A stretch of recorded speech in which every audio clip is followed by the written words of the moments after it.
todos. Vocês estão sendo filmados, viu? Tá? O que a gente faz?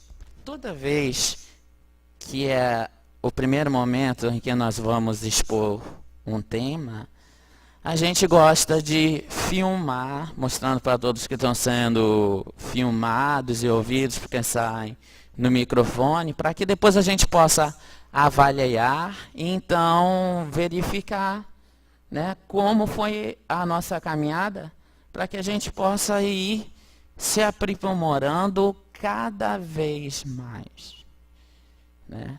Porque nós, enquanto espíritos imortais, a evolução, ela não cessa.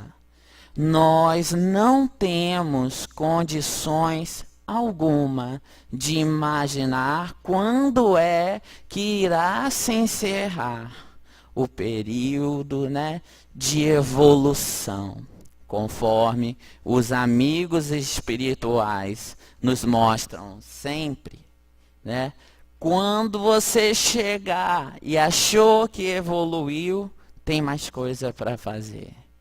E foi o próprio Cristo que já nos disse: meu Pai trabalha até hoje e eu trabalho também.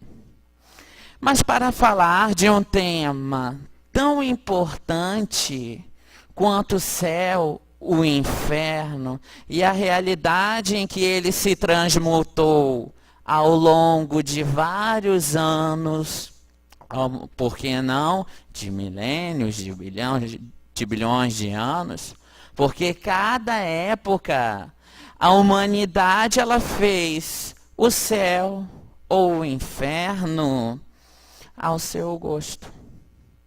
Essa é a grande verdade. Então nós vamos fazer uma parte, uma viagem no tempo, até para chegarmos na doutrina espírita, com o surgimento do livro O Céu e o Inferno.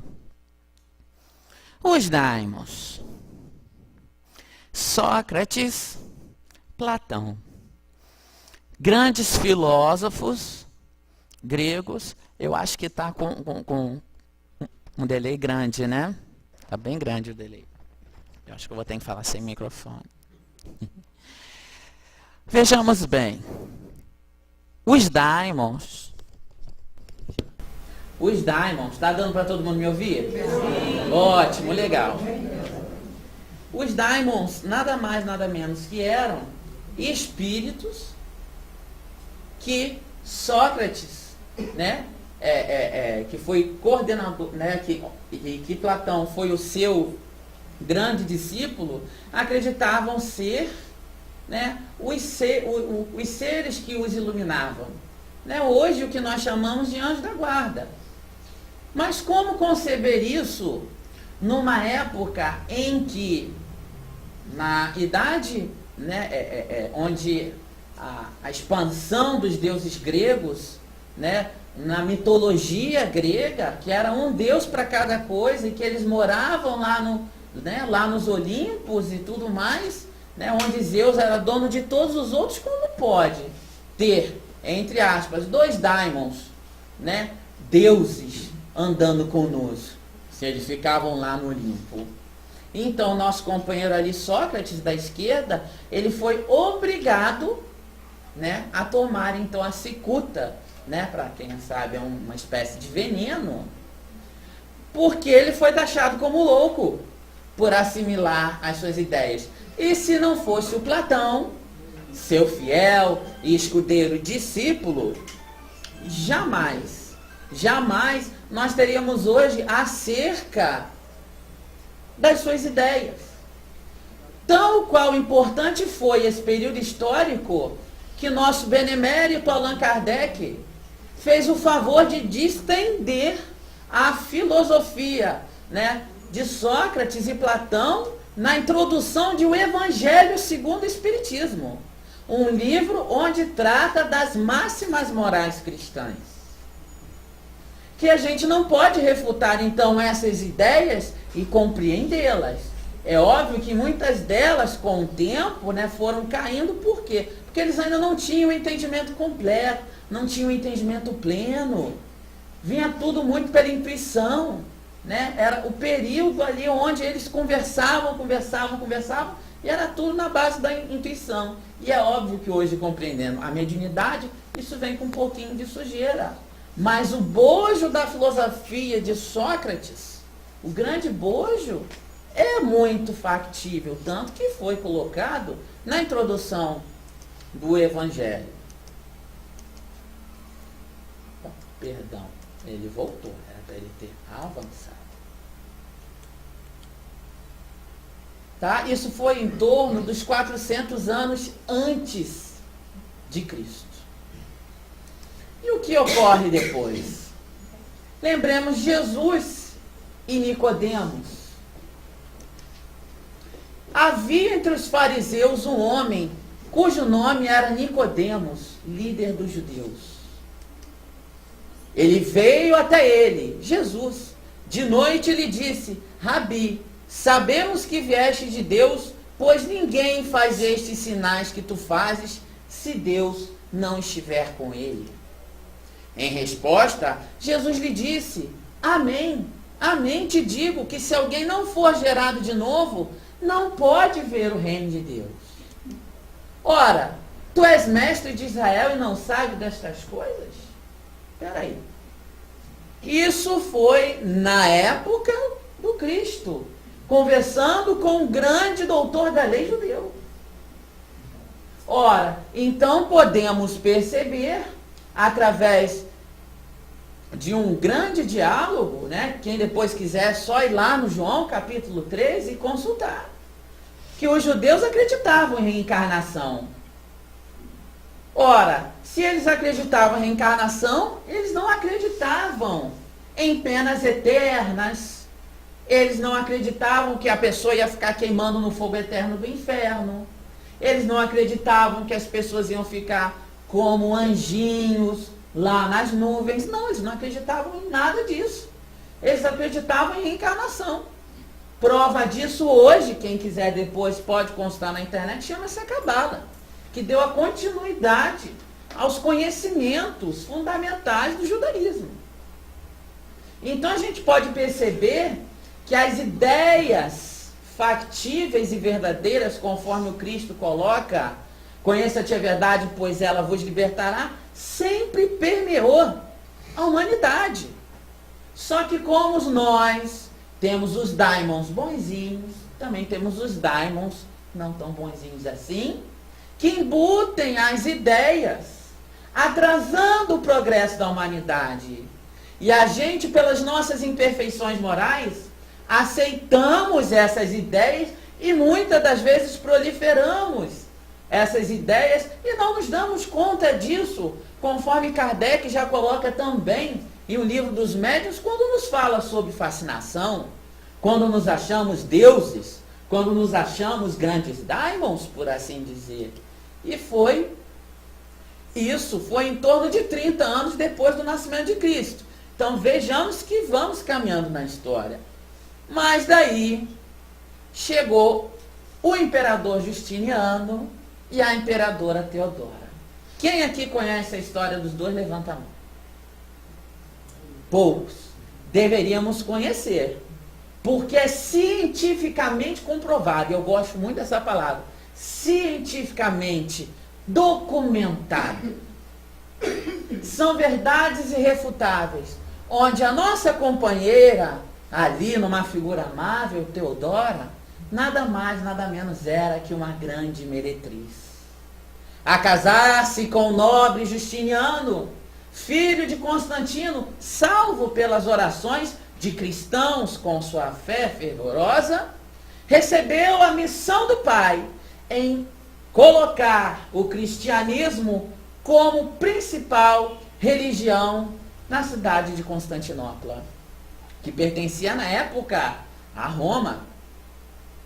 E foi quando descobriu-se que, se fosse descoberto que ele era casado com uma meretriz, ele perderia o seu cargo, ele perderia o seu poder. Nada muito diferente do que a gente tem hoje, do que é o famoso decoro parlamentar.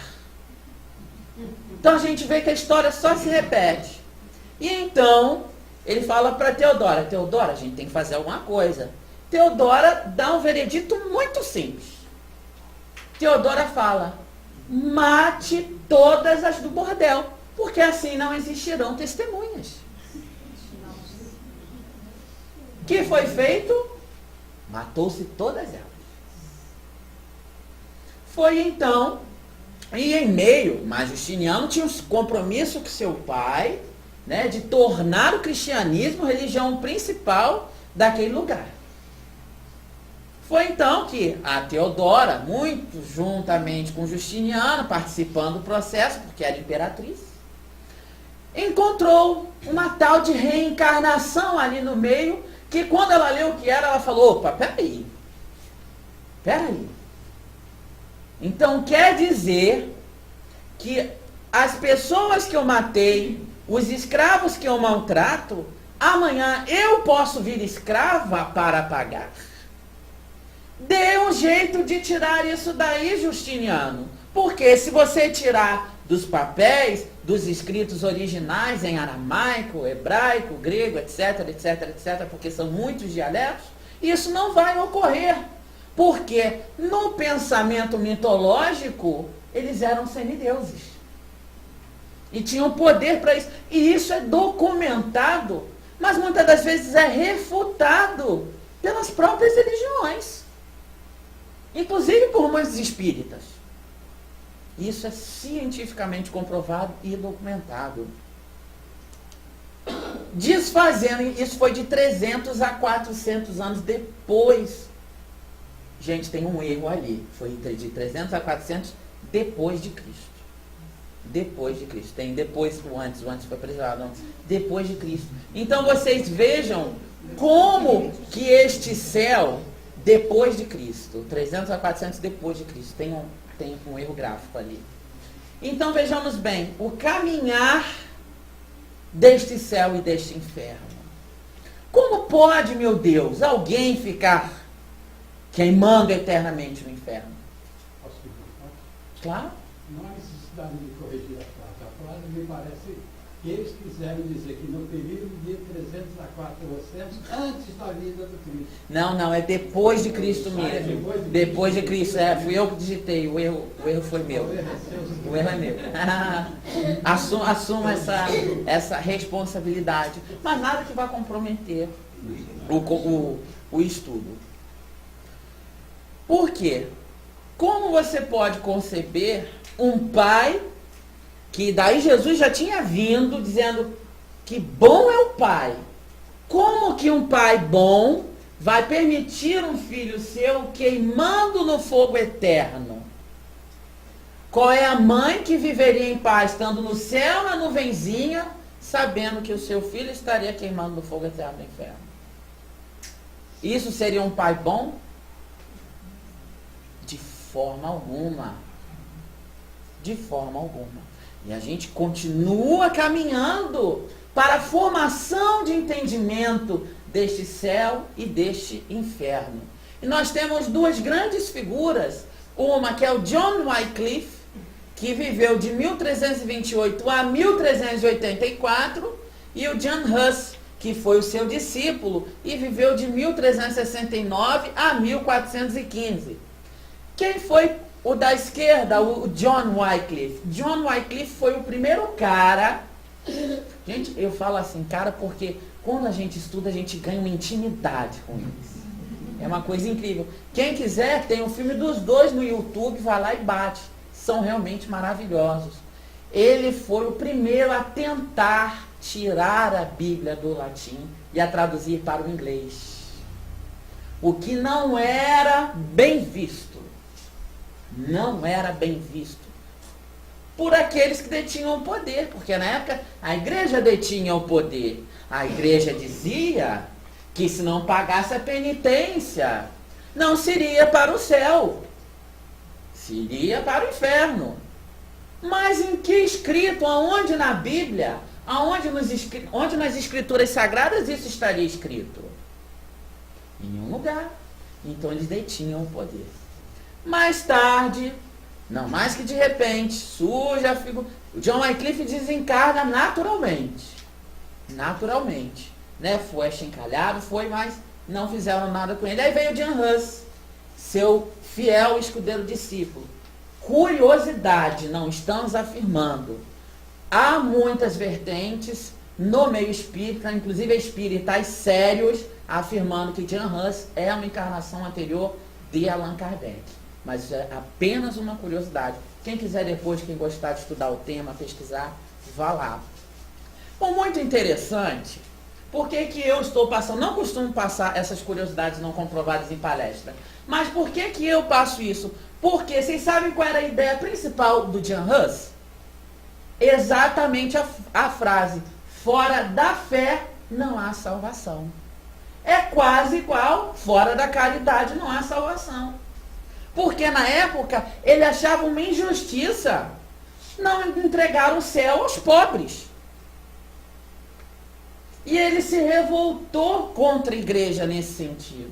Aliás, se revoltou entre aspas, porque ele era amigo, ele era parceiro, ele tentava conversar. Era um grande político no modo de agir e no modo de ser, com vários seguidores. E isso começou a crescer. E criou-se até uma pseudo-seita chamada rustenista, né, que eram aqueles seus seguidores que achavam, né, que deveria ser aberta, as missas deveriam ser na linguagem nativa, no inglês. O que aconteceu com ele? Essezinho aí já não teve a mesma sorte do John Wycliffe. Morreu queimado, amarrado e queimado. O que ele fez enquanto era queimado? Cantava o cântico de Davi. Está lá, na Bíblia. Quem quiser depois, assista, que é lindíssimo. Então, a igreja, olha que interessante como que as coisas retornam. A igreja se achando com o mesmo poder de Teodora, para que sumisse de vez essas ideias, além de ter queimado John Hus vivo, exumou o corpo do John Wycliffe e mandou queimar também. Vem como os ciclos se repetem, como as coisas se repetem, como as coisas caminham. Como as coisas, elas parecem que elas mudam, mas tendem a voltar para o mesmo lugar. Mudam e tendem a voltar para o mesmo lugar. É nisso que a gente tem que se apegar. Por que acabamos retornando para o mesmo lugar? Ora, porque aqui é um mundo de provas e expiações. Todos aqui que estudamos o livro dos Espíritos sabemos dos sentimentos inerentes ao mundo de provas e expiações. E que temos que promover a mudança desses sentimentos dentro de nós. É possível isso 100%? Não. Não é possível 100%. Mas a prática diária, o exercício diário do amor, da fé, da fraternidade, da paz. Isso é possível dentro de cada um de nós. Coisas que não foram feitas nessa época, porque não se entendia, não se compreendia a Bíblia. Porque por mais traduções que irão se existir da Bíblia, o seu bojo jamais se perderá. Aquilo que é o factível, aquilo que é o verdadeiro, jamais se perderá, se quem a estiver lendo e a estudando tiver o bom senso. Diga-se de passagem, quem gosta de acompanhar aí a trajetória do Haroldo Dutra Dias, quem não conhece. Né? Ele próprio fala, independe de tradução. O que depende é que você faça a ideia, a acepção correta do que está querendo dizer ali a mensagem. A gente prossegue então com o período do mesmerismo, o Frère Antoine Mesmer, de 1734 a 1815 que ele viveu. Mesmer foi um grande magnetizador. E isso começou a mexer com as ideias de muita gente. Peraí, da onde vem essa energia? Não pode vir de um corpo físico. Pelo menos tem que vir de um corpo que seja espiritual, mesmo que seja do próprio Mesmer. Então, há algo além da matéria. Há algo além do corpo. E isso começou a mexer com a sociedade. até que chegamos no período do Iluminismo, que foi onde saltaram as grandes ideias, as grandes enciclopédias. A primeira enciclopédia, inclusive, surgiu nesse período. Grandes homens, né? Nós vemos ali, realmente eram reuniões como essa, onde se discutia de religião, a física, a ciência, a biologia. Por quê? Tudo já estava ficando ultrapassado. Vejam como Deus trabalha, como Jesus trabalha, a espiritualidade trabalha. Como eles vão preparando, Fernando, o terreno para a gente ir recebendo as novas ideias. Você vê que começou lá desde 400 antes de Cristo. Obviamente começou mais para trás. A gente que resolveu pegar desse ponto, porque senão a gente ia lá para os mundos primitivos, onde o homem já fazia a ideia de que havia algo além daquilo. Ora, o que são os indígenas hoje? Os indígenas acreditam que existem divindades que estão acima deles. E que para algum lugar, quando eles desencarnarem, eles vão. Não é isso que está lá no Livro dos Espíritos? Quando fala dos sentimentos da divindade inata? Se eu não estiver equivocado, está na... Não vou falar porque eu posso me equivocar no número da questão.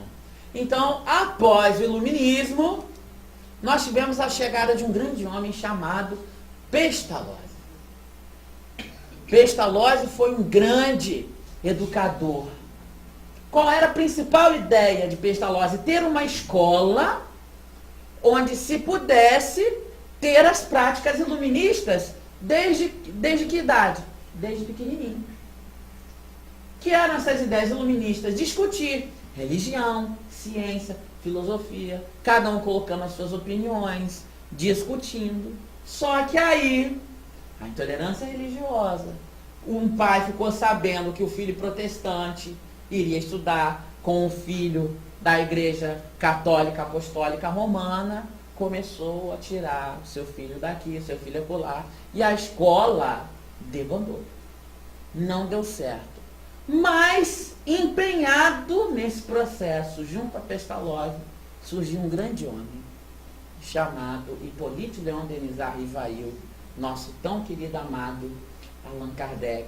Então vocês veem que Allan Kardec ele foi preparado, educacionalmente falando, por Pestalozzi, para que ele pudesse abrir a sua mente iluminista, estar apto a receber novas ideias, ou ideias velhas, mas compreendidas de formas diferentes, dependendo do ponto de vista em que possamos tomar.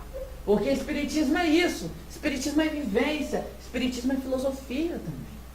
É a gente poder sentar, conversar, tomar um café. Vamos abrir aí 50 livros, vamos abrir aí, vamos estudar o assunto aí, sei lá, obsessão por fascinação, que é um caso meu que tem sido estudo particular. Vamos pegar aí os livros que falam sobre isso, vamos abrir, vamos ler. Kardec era esse homem, era curioso, ele queria saber o que se passava pelas mesas girantes. O que acontecia? O que estava por trás disso? O que estava por trás? Até que então, né, não vamos adentrar muito, porque falar da vida de Kardec dá seminários e mais seminários, né? Mas antes da chegada da obra O Céu e o Inferno, ele nos prepara como? Primeiro, no Livro dos Espíritos, explicando todos os tipos de máxima morais, tirando as maiores dúvidas que permeavam a sociedade naquela época, através do controle universal do ensino dos Espíritos. É um livro que deve ser de cabeceira para qualquer espírita. Eu fico muito assustado, porque tem espíritas que não leem o Livro dos Espíritos. Isso me assusta muito, porque é a obra basilar da doutrina. Toda codificação é importante, mas essa obra, ela é basilar. Depois que ele conversou com esses espíritos, ele mostrou qual foi o processo dessa conversação em O Livro dos Médiuns. Como é que isso ocorria? Por que isso podia vir? E falou dos encarnados, o que nós encarnados, porque talvez muitos de nós estivéssemos lá nessa época, precisaríamos fazer para entrar em contato com essas entidades. E em seguida o Evangelho segundo o Espiritismo.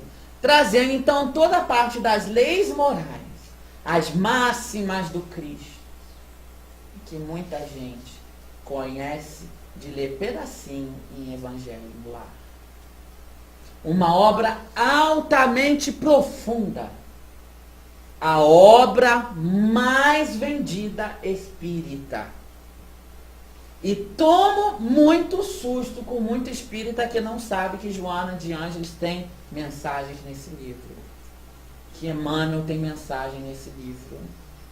E são espíritos que continuaram a vir trazendo o espiritismo para a gente com seriedade, porque eles eram as vozes do Senhor também, que são as virtudes lá dos céus.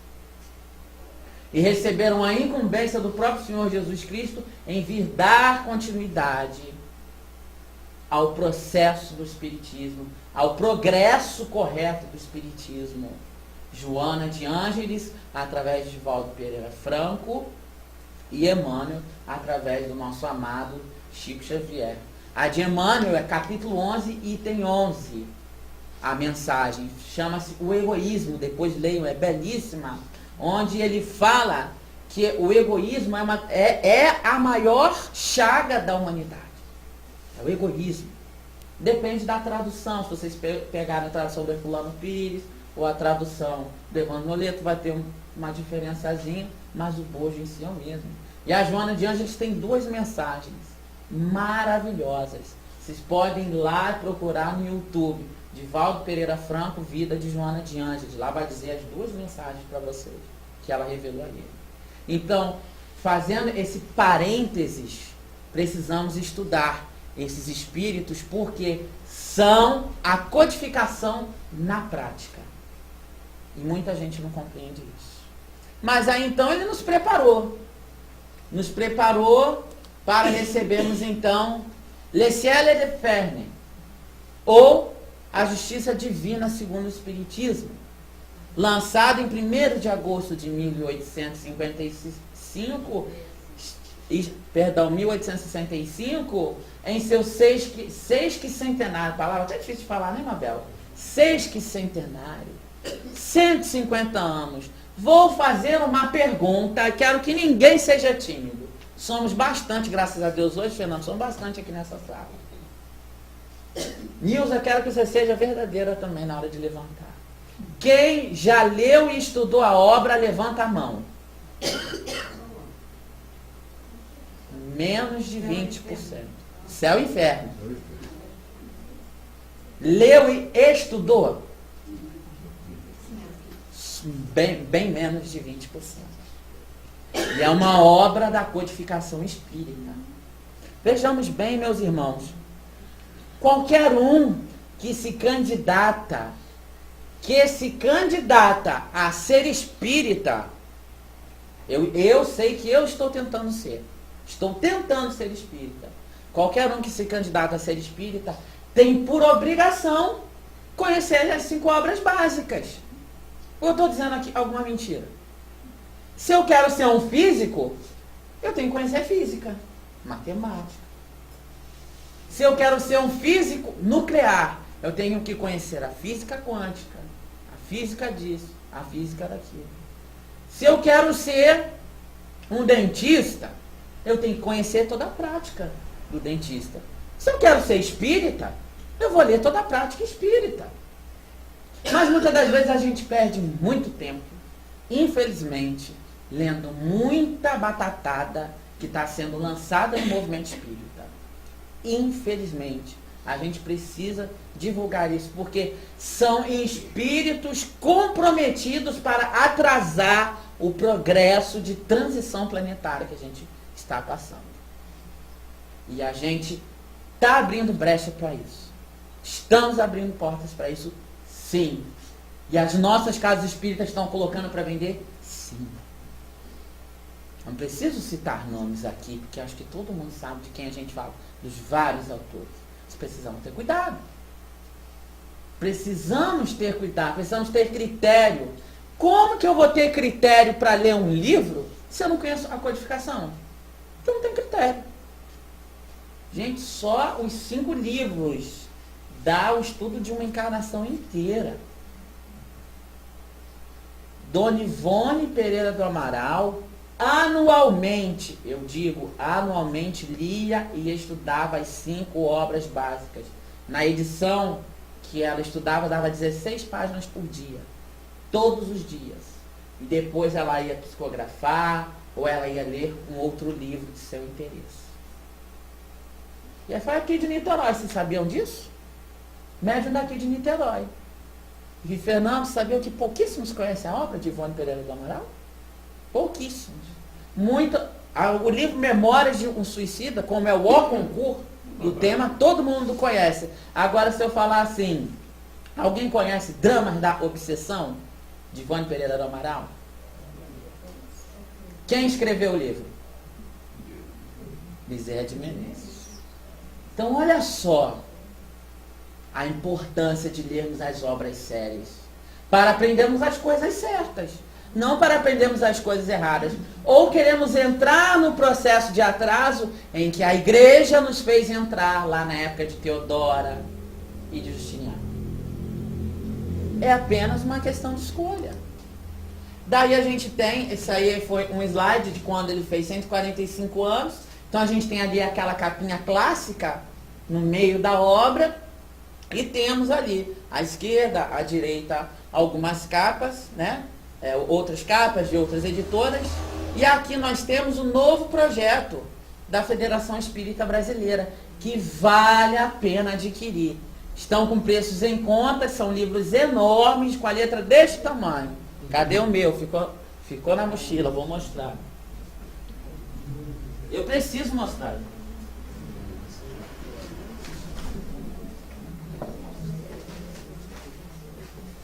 Gente, cá para nós, R$20. R$20. Português corrigido, um português claro. Aqui são 66 casos sérios de irmãos que chegaram do outro lado. Suicidas. Pessoas que chegaram bem, pessoas que chegaram mal, desencarnaram por processo de doença. Casos em que a gente pode ler e pode trazer para a nossa vida. Comparando o que a gente está fazendo da nossa vida. Como que eu vou chegar do outro lado? Qual vai ser o inferno que eu vou chegar do outro lado? Qual vai ser o inferno que eu vou chegar do outro lado?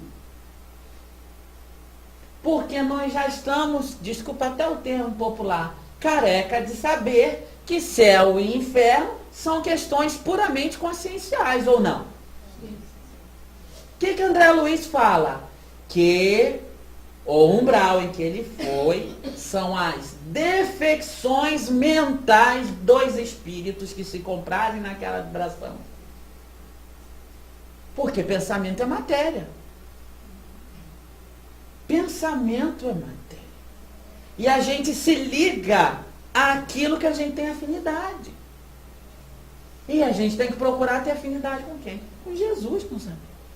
Esse irmão, esse companheiro, que muitas das vezes a gente esquece.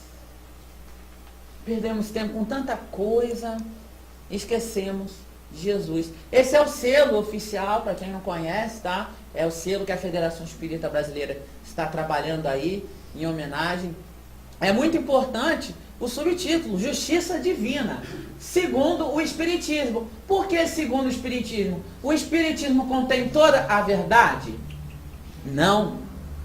Qual religião tem toda a verdade? Nenhuma. Gente, aqui é prova e expiação. A gente acha que sabe de muita coisa, a gente não sabe de nada. Aqui é só o número 2. Só o número 2. Então, conforme nós caminhamos desde lá de 400 a.C., nós vamos continuar caminhando para essa agregação de conhecimentos e entendimento. E a gente tem que parar com essa história de mudou para o espiritismo, mas não mudou de consciência. Se a gente é espírita, vamos ser espírita. Porque o que a gente observa hoje no nosso movimento, uma grande maioria, é que, por exemplo, trocou a missa pela palestra pública. Trocou a água benta pela água fluidificada. Trocou a confissão pelo atendimento fraterno. Trocou a bênção do padre pelo passe. E a consciência? Mudou? A prática diária mudou alguma coisa? A gente precisa se questionar quanto a isso. Precisamos nos questionar quanto a isso. Era uma vez, vou contar 2 historinhas para vocês, para que nós entendamos onde nós vamos parar. O que é que nós estamos fazendo da nossa vida? 2 historinhas bem simples. Dali de São Vicente. Quem conhece São Vicente aqui? Depois de Sapetiba, ninguém vai fazer. Pertinho aqui, né? Pertinho, São Vicente, pertinho. Então, uma vez, o companheiro estava vendendo uma propriedade. E nisso, passa um outro companheiro que vê ali, vende-se essa propriedade. E ele olha, uma terra bonita, arada, preparada. Aí ele, opa, me interessei. Deixa eu entrar para conversar com esse rapaz. Ô, seu fulano, tudo bem? Ô, fulano, tudo bem, tudo ótimo, tudo caminhando. Você está vendendo sua propriedade? Estou vendendo sua propriedade.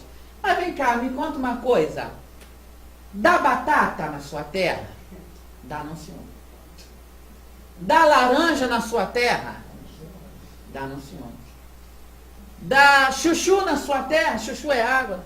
Dá não, senhor. Então você está vendendo uma terra para arar e plantar? Ah, se você plantar, dá.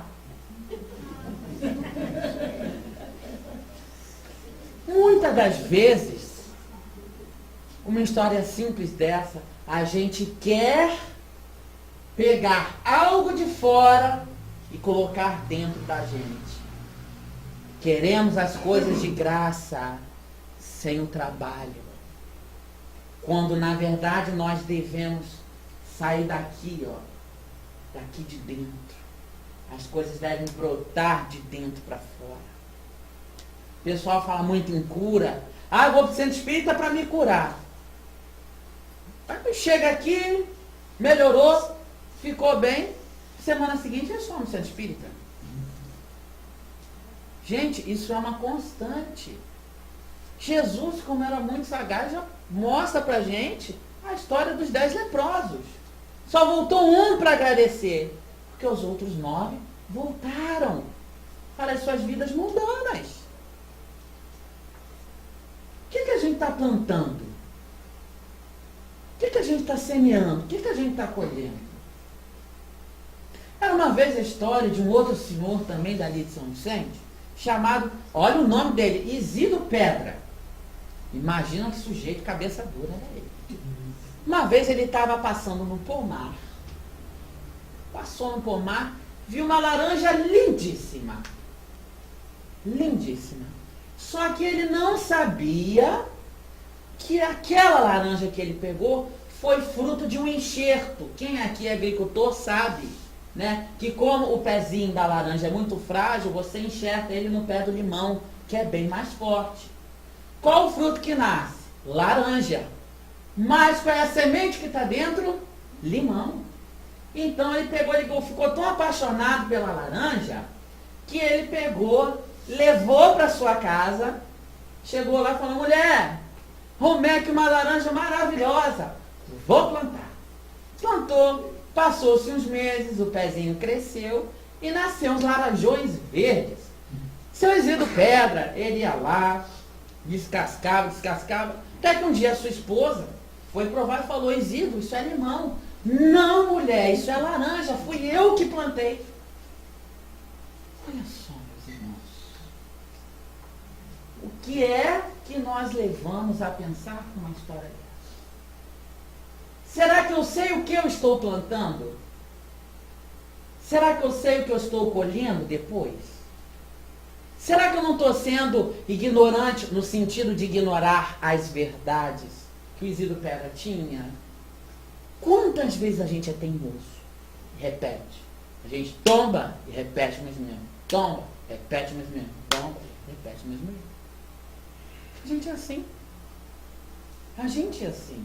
Então essa construção dessa realidade desse céu e desse inferno, tanto durante a encarnação quanto a desencarnação, é nossa. Nós construímos o nosso céu ou nós construímos o nosso inferno. Inferno não é uma palavra feia. Mas com o tempo que a palavra ganhou uma conotação forte, né? Mas em si, não. Como é que está o nosso trato com os nossos filhos?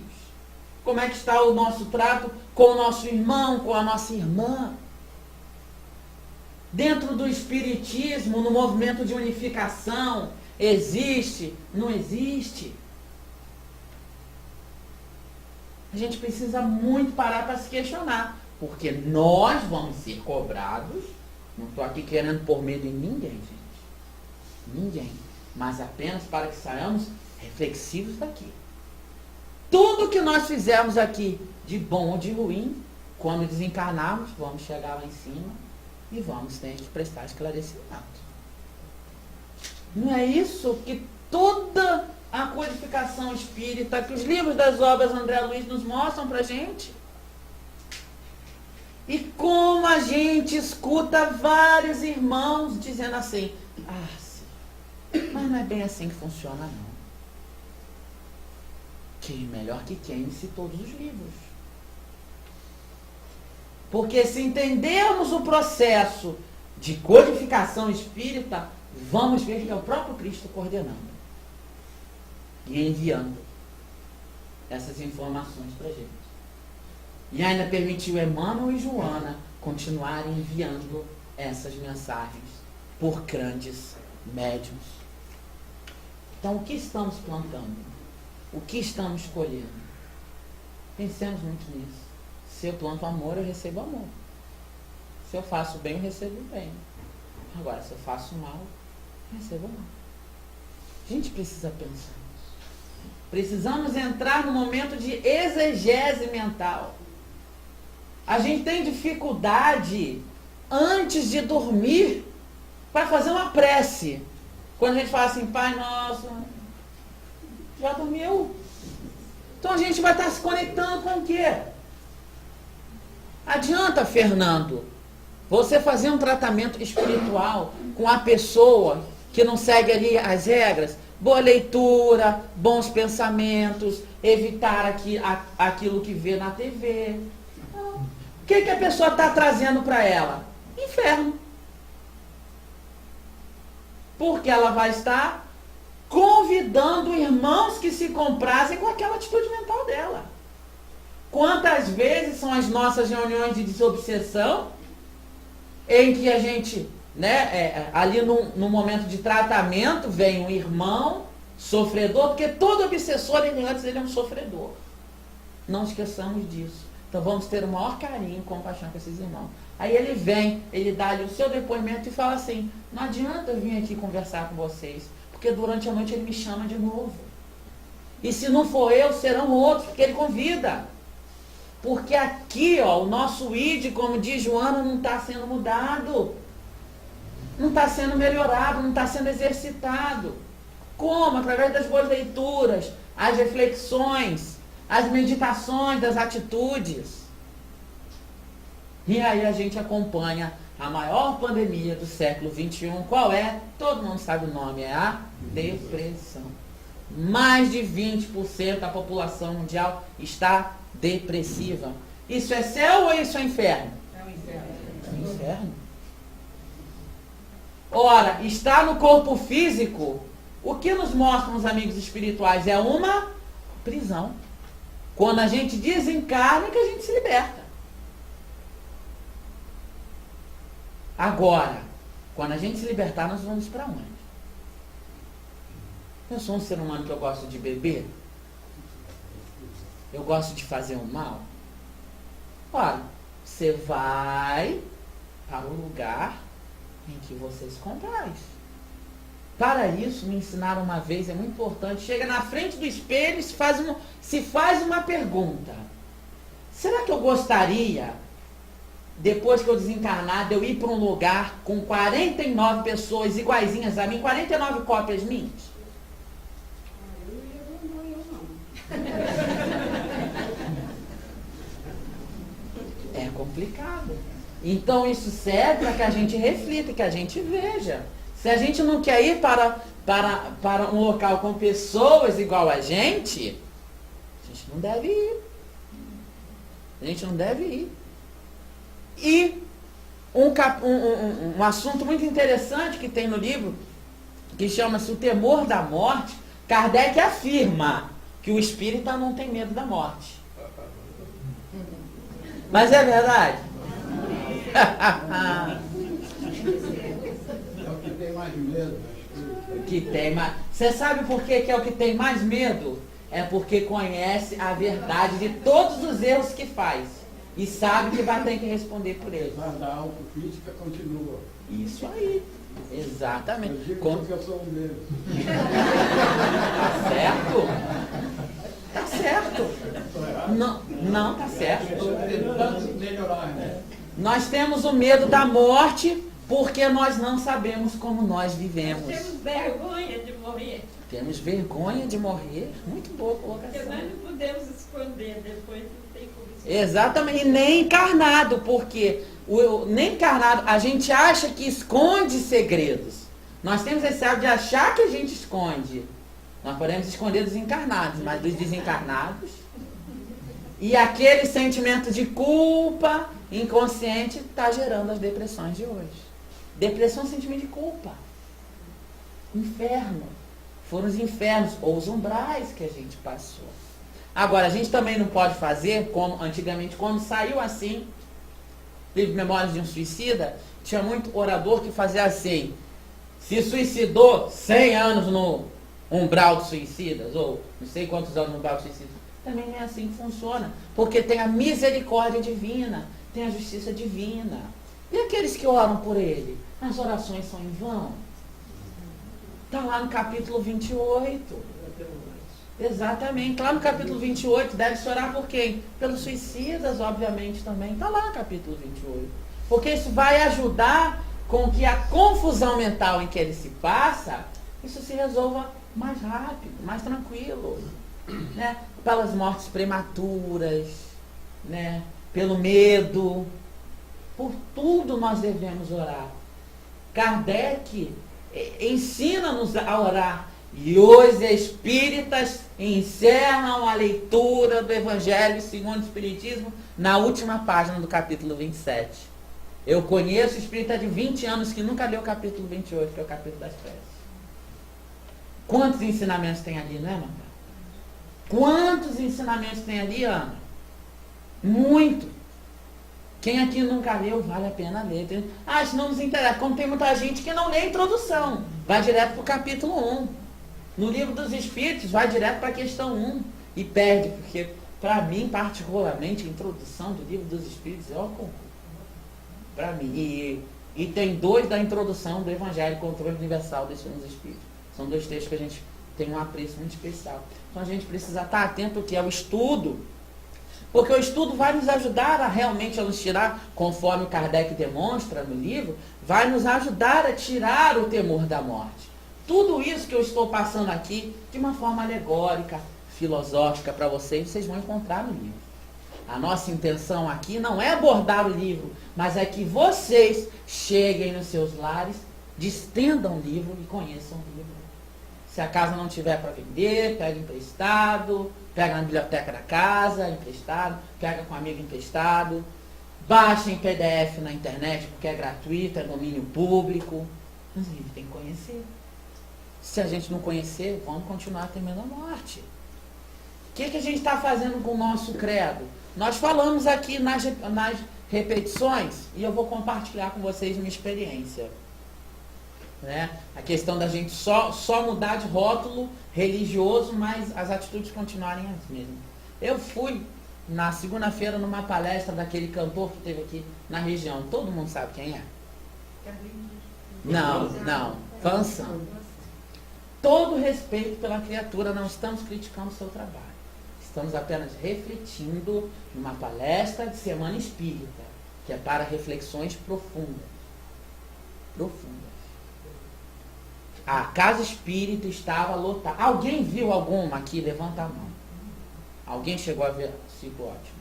Ele cantou músicas de Padre Marcelo Rossi, de Roberto Carlos, dentro do Centro Espírita. Inclusive Cura Senhor, etc, etc. Eu ouvia companheiros espíritas falando atrás de mim, amém, Senhor, amém, Jesus. Em atitudes completamente igrejeiras. Nada contra a Igreja Católica, pelo amor de Deus. Mas nós estamos no recinto espírita. Se o espiritismo não me completa, eu vou procurar outra coisa. E pelo amor de Deus, procure. Porque nós precisamos estar no local que nos faça bem, que nos faça feliz. Pode falar, meu amor. Quando eu fui no Chico, em 99, ele estava lá dando atendimento, tinha aquela fila enorme. As músicas que tocavam lá eram todas no Roberto Carlos. Perfeitamente. No caso do Chico Xavier, Porque lá era exatamente, ele tinha um trabalho ecumênico. Nós estamos falando enquanto a reuniões essencialmente espíritas. Todas as canções que vocês cantaram aqui eu conheço. Porque nós temos um trabalho de rádio espírita. Nós temos mais de 50 mil músicas espíritas no site chamado acervoespírita.com.br. Vocês podem entrar lá e baixar. Óbvio, com um crivo. O mesmo crivo para o livro. Porque tem muito livro que se diz espírita. Mas músicas boas. A canção do Eduardo Barreto, que está aqui na Folha, um grande espírito. Aí do Leopoldo Machado. Leopoldo Machado. Ser humano incrível, ímpar, que a gente tem uma admiração profunda. Precursor da juventude espírita no país. Uma boa pergunta. Quantos jovens nós temos aqui na plateia? Quantos jovens? Ele, eu só tenho 30. Ela lá, 4. Até que aqui tem bastante, Fernanda. Até que aqui tem bastante. Isso é bom que a gente reflita, né? Então, nosso credo é o nosso credo. Ser espírita não é acreditar, não é achar, é ter certeza. Nós precisamos ter certeza e nós temos muitas ferramentas para isso se a gente estudar seriamente o espiritismo. A gente sabe que talvez em cima da hora, mas também já estamos encerrando. Os céus e os infernos de hoje, já falamos aqui. Depressão, tecnologia com mau uso. A tecnologia é para nos causar um bem, mas está sendo mal utilizada pelo homem. É uma ferramenta divina, sendo mal utilizada por nós. Somos muito deficientes. É a mídia o tempo todo, as novelas com temas de vingança, sensualidade. É aquele programa corta para um, corta para dois. Isso tudo é inferno. Corta da sua vida. Corta da sua vida. Sabe por quê? Você ligar um programa desse dentro de casa, é o inferno que você está colocando dentro da sua casa. Porque a gente sabe que aquele céu com o anjinho e aquele inferno do foguinho, aquilo não existe. Isso não existe. Isso é uma pura invenção do homem para explicar o inexplicável. A gente tenta explicar através da doutrina espírita, mas como o próprio Divaldo fala, nós não sabemos nada de mediunidade. Nada. Nós temos milhões de livros, achamos que conhecemos alguma coisa, mas não conhecemos nada. A gente já falou aqui nesse momento de transição planetária que esses espíritos eles vêm para atrasar, colocando os infernos em nossas vidas. Muitas das vezes é uma briga no lar, é uma briga familiar, que a gente não para, não pensa. Quem aqui, eu vou fazer uma pergunta só para as mulheres. Quem aqui tem esposo que não é espírita e ficou em casa? Ótimo. Alguma vez ele já falou assim, já vai, Meu pai uma vez falou para minha mãe que levantou às 7 da manhã para ir servir sopa, falou assim, leva logo a cama. Né? E a gente então, nesse momento de transição, que a gente está aqui para contribuir com o nosso próximo, a gente tem que saber o quê? Tem que saber perpassar essas situações com amor e com carinho, com a conversa, com o diálogo. Gente, existe uma coisa que o espírita pratica muito pouco, sabe o que é? Prece mental enquanto conversa. Quem aqui consegue praticar isso? Levanta a mão. Poucos. Prece mental enquanto conversa. É uma bênção. Você entra num eixo de equilíbrio que você nem percebe. O outro fala isso, aquele outro, você está lá. Ana, que trabalha numa área complicada, né? Faço isso diariamente no meu serviço. Exatamente. Sabe perfeitamente que. Por que a gente, né, levanta as mãos e aponta os casos para ver que é possível? Que nada do que a gente está falando aqui é uma coisa surreal. São fatos comprovados. Nas nossas vidas, basta que a gente perceba. E a gente se pergunta para encerrar, meus irmãos, o que você está fazendo da sua vida?